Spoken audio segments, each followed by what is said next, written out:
Domingo na naman po guys, si Senator Amy Marcos, matilok. Siliraan niya po guys ang kanyang kapatid para lamang makasipsip dito sa mga Duterte. Alam nyo guys, ano yung sabi niya? Gumastos daw po ang pamahalaan gamit ang pera ng bayan. Humigit kumulang 400 million daw po guys ang ginastos ni Lustay ng administrasyon na to para ho bayaran yung mga vloggers para sirain daw siya at si former President Duterte at si Vice President Sara Duterte. Kasama na doon guys yung mga paid ads sa Facebook, paid ads sa YouTube at sa iba't ibang mga platforms. Tilok talaga ni Senator Amy, no? Hindi ko alam kung ano yung napasok sa sa utak nito. Where in fact, 'di ba? Si Katrina Ponce Enrile, siya yung nag-reveal na may binabayaran daw itong si Martin Andanar para sirain ang administrasyon. Yung ginagawa nila, nililipat nyo sa Marcos administration, ang tilok nyo naman. At ang malala pa dito guys, kapatid pa mismo ang bumibirada. 'Di ba? Pakinggan nyo to pakinggan nyo. Yes, panay ang gawa nila. Laki-laki ng budget nila. Pati sa akin, alam ko, ang budget sa akin, ang binibida nga ng mga media na nagsusumbong din. Kasi sabi nila, hindi naman nila ayaw din nila yung ginagawa nila. Nasa 25 million daw yung pagbili ng mga Facebook ads, YouTube, at kung ano-ano pang video. Tutol sa akin, 25 million. Pero yung overall daw, nasa 400 million sa paninira sa atin lahat. Ngayon, yung sa Duterte at kay Pastor, malamang mas malaki pa. Talaga naman linulusta yung pera ng taong bayan sa kanilang ambisyon. Hindi maganda itong mga pangyayari ito. Sinisiraan tayong lahat, palibasan tayo'y naninindigan. At eto nga, wala tayong magawa kundi sabihin at ulitin ang katotohanan na alam natin. Yan. 400 million daw po guys ang nilustay ng gobyerno para daw sirain siya.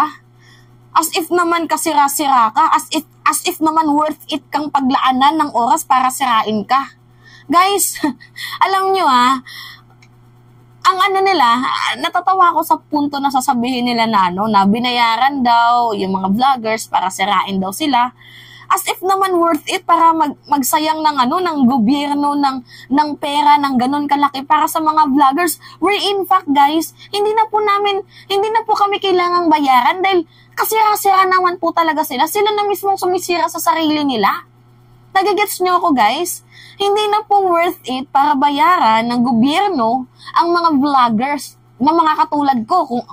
Kung kunyari may gobyerno tapos babayaran nila ako para daw sirain itong si former President Duterte at si Vice President Sara Duterte, hindi na po worth it ang ibabayad nila kasi in the first place yung mga Duterte na mismo ang sumisira sa kanilang mga sarili.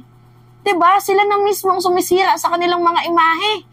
Paano ko nasabi? Ito, si Vice President Sara Duterte, pinagamit niya yung eskwelahan para sa prayer rally. Kita niyo yan? Hindi nagsasalita sa West Philippine Sea. See? Diba sila na mismong sumisira sa kanilang sarili? Okay, Digong. Sinabihan niyang adik. Si President Marcos may bangag pero nakita naman sa listahan ng PIDEA na wala namang Marcos na nakalagay doon. So sila na po guys ang sumisira sa kanilang sarili. So hindi na po worth it na magbayad ang gobyerno para sa aming mga vloggers para sirain sila dahil unang-una sirang-sira na sila. Sila na po ang sumisira sa kanilang sarili. So hindi na po namin kailangang sirain sila dahil sila na mismo ang sumisira sa kanilang sarili. 'Di ba? At kung totoo man na meron daw budget na 400 million, bakit hindi ako kasali? 'Di ba?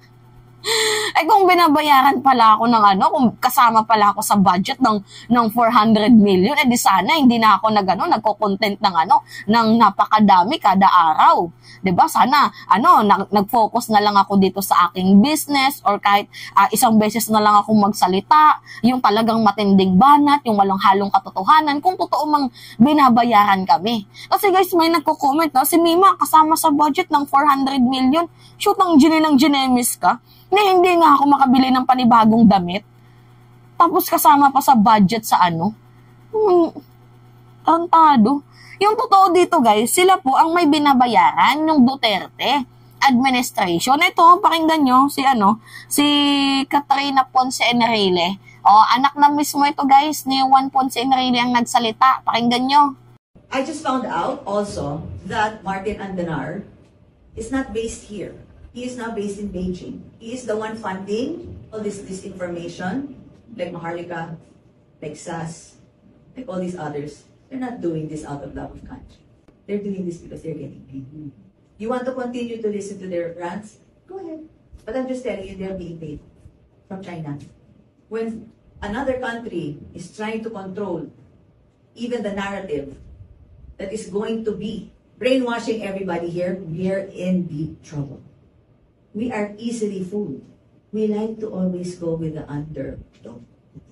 But who is really the underdog? Try your best to broaden your mind and think about it. It's usually the people in power. Sila parating binabato, di ba? There was never a president here that was truly loved. Being on the top, isang mali mo lang, upunahin. Pero lahat ng magandang ginawa mo, kinakalimutan. Diba? Sino yung totoong bayaran? Partida, meron pang pondo ng China. Diba? So, ano yung mga narrative nila? Parehas kay Digong. Si Xi Jinping, diba? Connected kay Digong yan. Martin Andanar, connected kay Digong din yan. Sino yung totoong may binabayaran dito? Diba? Tingnan nyo nga itong si Maharlika, pag nagko-content, walang pinapakitang ebidensya, bunga nga lang. Magpapakita ng picture, tapos gagawa niya ng kwento. Tayo, hindi naman po tayo ganun eh. Diba? Pag nagko-content tayo, meron tayong ebidensya. Never po tayo nag-content ng walang ebidensya, lalo na kung kinakailangan. May mga times din naman na nagko-content tayo, pero opinion-based, pero wala po tayong sinisira doon. 'Di ba?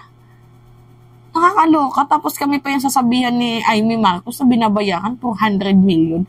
Jutang gina ng Gineme, sana kung kasali ako dyan, sana hindi na ako nagbablog ngayon. Diba? Sana hindi na din ako nagbi-business, naghahayahay na lang ako ng buhay ko, or kung required man na, diba, sa 400 million, kailangan mag-content ka, di sana yung mga content ko puro talaga pawang paninira. Wala eh. Yung content ko guys, mga fact-based yan. Diba? Nakakaloka. Sino yung nagsabi dyan na bayaran ako? Mga tarantado. 400 million. Yan, si Banat Bay. Yan yung bayaran. Tingnan nyo, meron ng platform doon sa SMNA, Banateros. Diba? Diba? Sabi ko sa inyo, pag kami, tsaka sinabi na din yan ni Senator JB Ejercito, na meron pong mga vloggers na binayaran, kagaya ni Mark Lopez. Diba?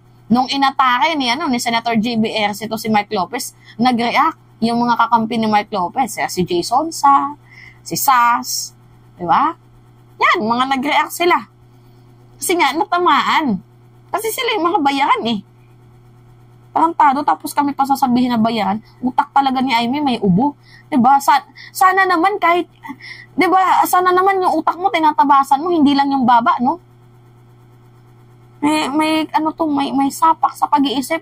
Mantakin mo, kapatid mo, sinisiraan mo. Hindi ka ba naman syunga-syunga? Anyway, yun lamang guys, at it's me again, si Mima Alicia, niya nagbabalik ulit para sa ating panibagong video.